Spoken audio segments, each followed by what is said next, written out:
Assalamualaikum warahmatullahi wabarakatuh. Kami dari kelompok 5 akan mempresentasikan hasil diskusi kelompok kami dengan judul Strategi Komunikasi Pemasaran yang beranggotakan 1. Yuharni, 2. Wilda, 3. Rizky Saputra, dan 4. Saya sendiri Fajar Ferdian Pratama. Baik, pertama akan dibacakan oleh anggota kami. Dipersilakan. Assalamualaikum warahmatullahi wabarakatuh. Saya akan membahas tentang strategi komunikasi pemasaran. Strategi pada hakikatnya adalah perencanaan dan manajemen untuk mencapai satu tujuan. Banyak perusahaan masih sangat mengandalkan satu atau dua alat komunikasi untuk mencapai tujuan komunikasinya. Komunikasi pemasaran atau marketing communication adalah usaha yang dilakukan untuk menginformasikan, membujuk, mengingatkan, atau menyampaikan kepada publik mengenai keberadaan produk maupun jasa yang dijual dan beredar di pasaran agar dikenal, dibeli, kemudian menjadi pelanggan. Strategi komunikasi pemasaran adalah rencana yang disatukan, menyeluruh, terpadu, yang mengaitkan kekuatan strategi perusahaan dengan tantangan lingkungan, dan dirancang untuk memastikan bahwa proses penyebaran informasi tentang perusahaan apa yang hendak ditawarkannya pada pasar sasaran. Bauran komunikasi pemasaran. Pertama, iklan. Iklan adalah komunikasi massa dan harus menarik kesadaran, menanamkan informasi, mengembangkan sikap, atau mengharapkan adanya suatu tindakan yang menguntungkan bagi pengiklan. Sebuah iklan dipakai oleh komunikator untuk menyampaikan tentang suatu informasi kepada layak banyak dengan tujuan tertentu. Contohnya yaitu memberikan informasi, mempengaruhi, dan mengajak untuk mengikuti apa yang ditampilkan di iklan. Yang kedua yaitu promosi penjualan. Promosi penjualan merupakan upaya pemasaran yang bersifat media dan non-media untuk merangsang mencoba-coba dari konsumen, meningkatkan permintaan dari konsumen, atau untuk memperbaiki kualitas produk. Misalnya yaitu peragaan, pertunjukan dan pameran, demonstrasi, kupon harga, produk sampel, dan semua insentif jangka pendek dapat mendorong keinginan untuk mencoba atau membeli produk atau jasa.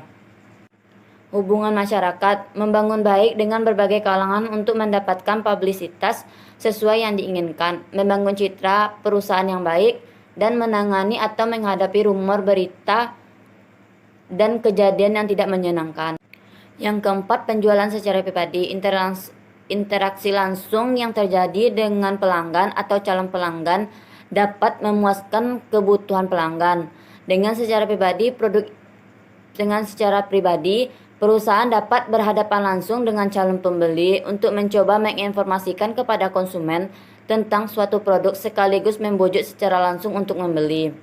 Yang kelima yaitu pemasaran langsung. Hubungan langsung dengan konsumen individual yang ditargetkan secara cermat untuk memperoleh respon segera dan membangun hubungan pelanggan yang langgeng, misalnya surat langsung, telepon, televisi, respon langsung, email, internet, dan sasaran lain untuk berkomunikasi dengan konsumen tertentu.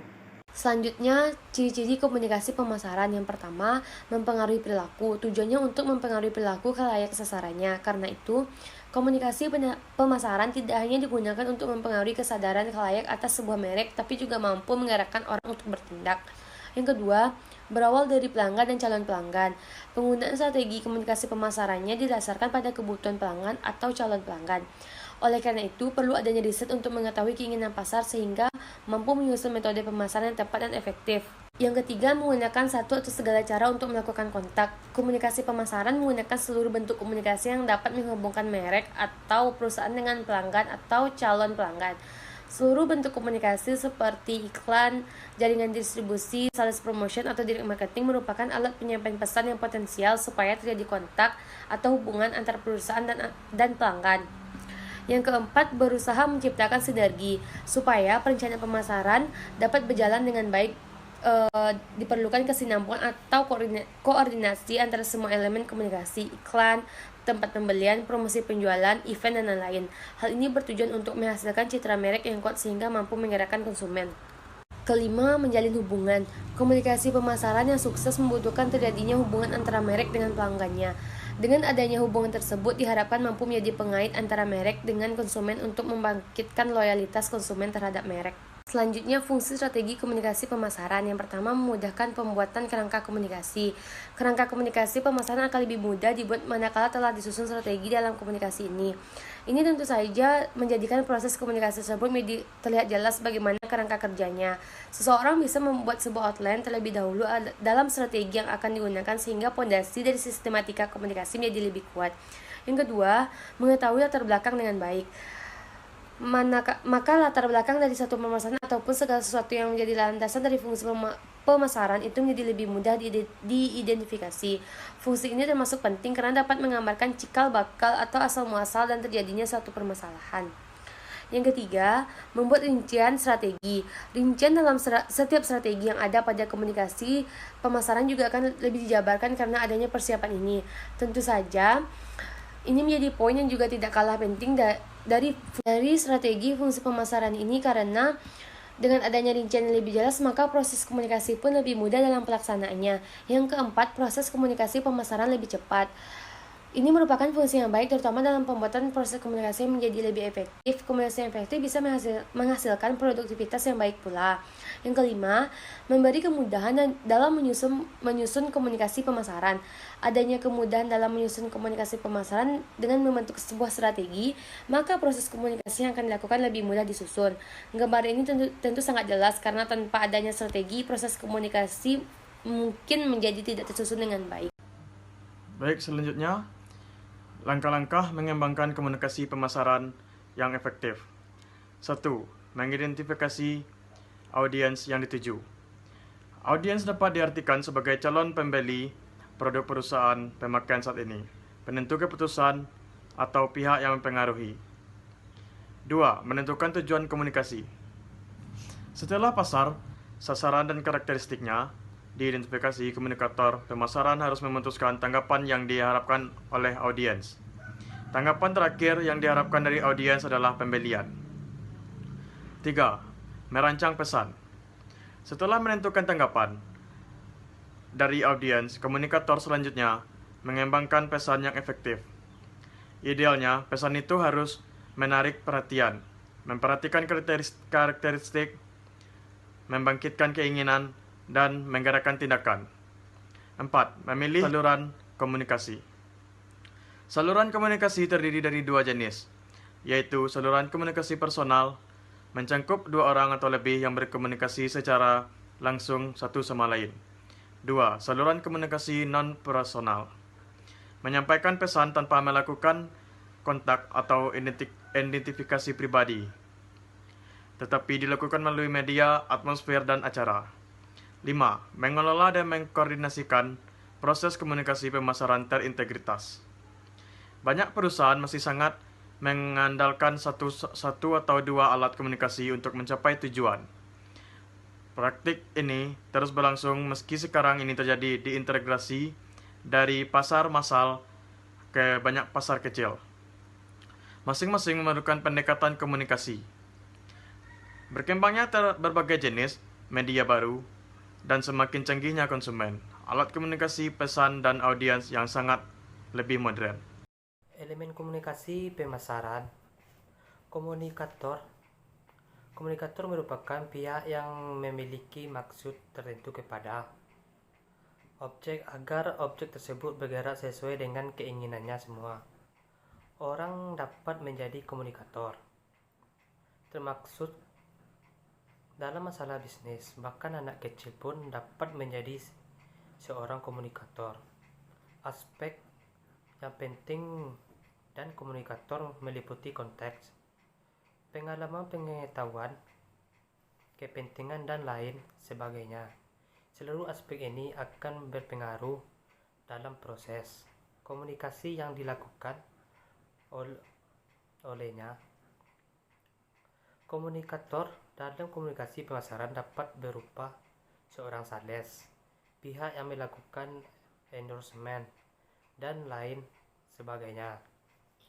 Apabila komunikator memiliki posisi atau dipandang baik oleh masyarakat, maka pesan yang disampaikan oleh komunikator tersebut akan cenderung mudah diterima oleh para komunikan.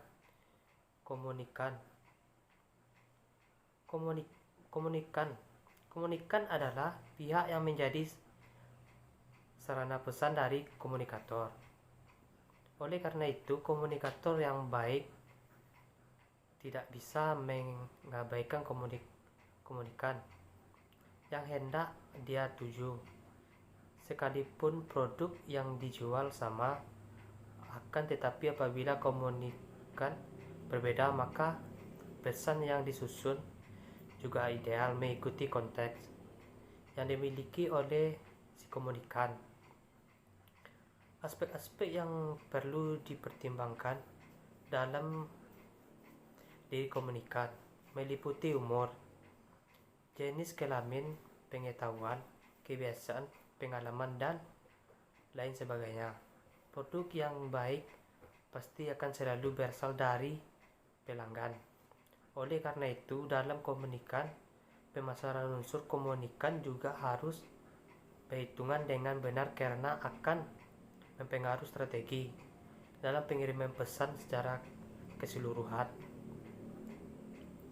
Pesan adalah rumusan maksud yang disampaikan oleh komunikator kepada komunikan.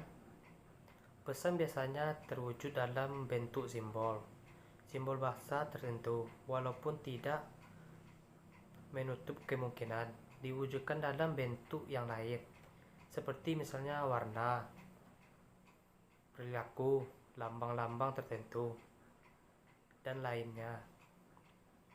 Sebagian hal yang sama juga berlaku dalam komunikasi pemasaran yang mudah diterima, tidak menyerang, tidak memaksa, dan tentunya efektif untuk mengajak atau membujuk calon konsumen untuk membeli. Produk yang dibuat oleh perusahaan atau perilaku bisnis tertentu ada banyak variabel yang mempengaruhi bentuk pesan, termasuk dari segi komunikan, konteks, kondisi sosial, budaya, dan lain sebagainya. Media adalah sarana yang digunakan agar pesan yang dibuat oleh komunikator dapat tersampaikan pada komunikan. Ada banyak jenis gelombang: radio, televisi, surat kabar, gelombang, wifi, dan lain sebagainya. Dalam komunikasi pemasaran, media digunakan untuk membuat pesan yang telah dibuat oleh komunikator dapat diterima oleh konsumen, sehingga konsumen memiliki minat untuk membeli produk yang telah dibuat oleh komunikator. Pemilihan media sangat mempengaruhi pada tingkat keefektifan komunikasi yang dilakukan oleh komunikator. Memiliki media komunikasi yang keliru dapat membuat biaya untuk melakukan komunikasi produk juga akan lebih rendah. Oleh karena itu, dalam setiap komunikasi pemasaran, pemilihan media seharusnya dipikirkan matang-matang agar perusahaan penghemat biaya sekaligus mencapai tujuan komunikasi dengan efektif. Selanjutnya, hambatan adalah hal-hal yang dapat mengurangi tingkat penerimaan pesan pada komunikasi. Hambatan patut dipetakan dalam sebuah komunikasi karena berpeluang untuk membuat pesan tidak tersampaikan dengan baik, sehingga tujuan dari komunikasi pun tidak akan tercapai dengan sempurna. Oleh karena itu, sebaiknya seorang komunikator senantiasa memetakan dan memperhitungkan hambatan apa saja dapat membuat komunikasi yang dilakukan sehingga berserta untuk menganalisnya. Studi kasus brand Wardah Kosmetik. Strategi komunikasi brand Wardah Kosmetik dalam memasarkan produk kosmetik hal melalui tim brand Wardah Kosmetik menyampaikan komunikasi kepada konsumen dan melakukan promosi dalam kegiatan iklan produk seperti slogan inspiring, beauty, dan halal dari awal. Strategi yang digunakan Wardah melalui akun media sosialnya membangun komunikasi dua arah mengetahui apa yang diinginkan oleh konsumen. Selama ini Wardah memposting beragam kegiatan seperti talk show, fashion show, dan berbagai acara yang digelar untuk semakin memperkenalkan dan membuktikan keseriusan Wardah Kosmetik hadir bagi wanita Indonesia. Wardah Kosmetik menggunakan perkembangan media sosial pada era digital saat ini memberikan kontribusi di berbagai bidang, mempermudahkan untuk mempromosikan sebuah brand produk, dan pemanfaatan media sosial memberikan informasi tentang sebuah produk yang memiliki keunggulan dan sarana sebuah produk. Baik, terima kasih atas perhatian dari teman-teman sekalian. Itulah hasil dari diskusi kami. Kalau ada salah dan janggal, mohon dimaafkan. Assalamualaikum warahmatullahi wabarakatuh.